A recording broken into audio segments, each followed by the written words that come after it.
Nama saya Israel Seilatu dari kelas 3B2. Saya akan menjelaskan tentang penanganan event.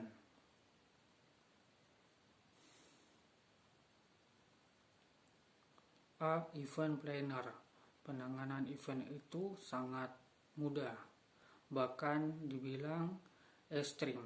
Kalian bisa bikin event itu sendirian. Bagaimana caranya? Kalian hanya butuh memiliki mindset dari event planning penanggung jawab tunggal dalam penyelenggaraan event.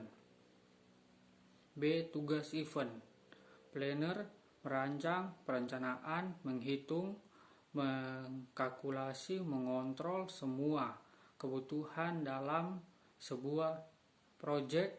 Manager. C. Prep event 1. Build time. Tahap ini adalah membentuk susunan kepanitiaan biasanya dalam komponen event-event non-komersial. Pastikan tim yang profesional sesuai dengan kebutuhan. Tidak perlu banyak orang, tetapi semua bisa mendukung semua pekerjaan.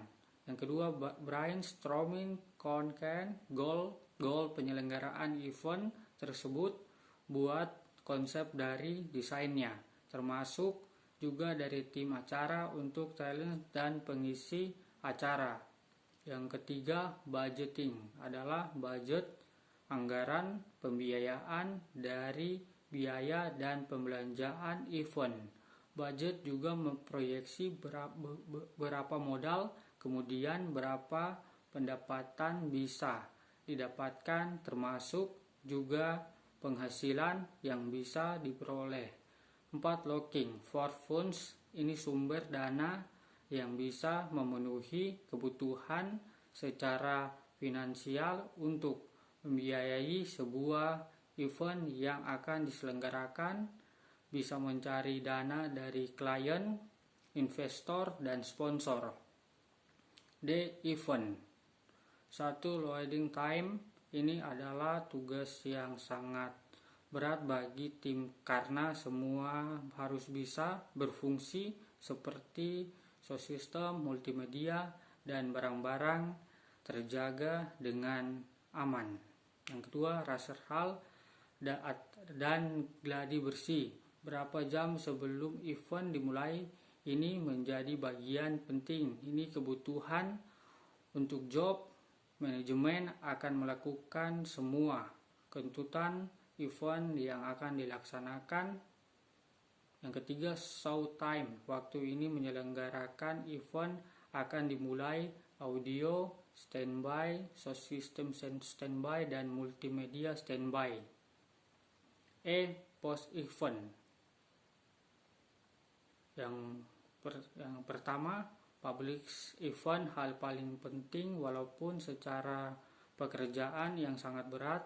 Seandainya ada event yang harus dikerjakan di nextnya, pada dasarnya bukan untuk event baru saja kita kerjakan, tetapi untuk dipakai publik supaya orang tahu, supaya orang percaya, dan supaya kita dapat event lagi. Yang kedua, reporting laporan pertanggungjawaban. Bentuk pertanggungjawaban kita kepada beberapa pihak yang membutuhkan informasi ini, diantaranya klien, user, dan investor yang sudah menyuntikkan dananya kepada event kita. Kenapa ini penting? Karena investor bisa melihat kita bisa dipercayai sehingga next event kita disuntikan dananya lagi. Yang ketiga, evaluation dan evaluasi. Ini juga punya kepentingan dari sisi organizer atau manajemen. Kita harus bisa mengetahui mana yang sudah kita kerjakan, kesalahan apa yang terjadi, dan apa yang harus diperbaiki di next event. Ada hal-hal yang harus dievaluasi. Yang pertama, tim internal. Yang kedua, sisi klien. Yang ketiga, evaluasi dan step down. Terima kasih.